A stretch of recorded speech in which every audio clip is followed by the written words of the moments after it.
காங்கேயம் முத்துவின் original winners brand அரிசிகள் தரத்திலும் சுவையிலும் என்றும் நம்பர் 1.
அண்மை செய்தி 2000 கோடி ரூபாய் மதிப்பில் போதைப் பொருள் கடத்தல் வழக்கில் கைது செய்யப்பட்ட ஜாஃபர் சாதிக்கை என்சிபி அலுவலகத்திற்கு அழைத்து வந்த பிரத்யேக வீடியோ காட்சிகள் வெளியாக இருக்கிறது. அதனை நாம் பார்த்து கொண்டிருக்கிறோம்.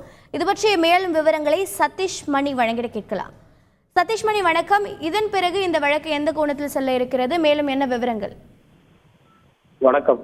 கடந்த 2 வார காலத்துக்கும் மேலாக 2000 கோடி ரூபாய் போதைப் பொருள் கடத்தல் விவகாரத்தில் தமிழகத்தைச் சேர்ந்த ஜாஃபர் சாதிக் தலைமறைவாக இருந்து வந்தார். அவரை டெல்லியில் உள்ள மத்திய போதைப் பொருள் தடுப்பு பிரிவினர் அவரை கைது செய்திருக்கிறார்கள். இந்த நிலையில் அவரை கைது செய்து அந்த என்சிபி அலுவலகத்துக்கு அழைத்து வரப்படும் காட்சிகளை தான் தற்போது நீங்கள் பார்த்து கொண்டிருக்கிறீர்கள். அந்த அலுவலகத்துக்கு உள்ளே அழைத்து வரப்படும் போதே அவர்கள் அந்த கேள்விக்கு அந்த வழக்கு தொடர்பான கேள்விகளை கேட்பதும் அதற்கு ஜாஃபர் சாதிக் பதில் சொல்வதும் அந்த வீடியோ காட்சிகள் பதிவாயிருக்கின்றன.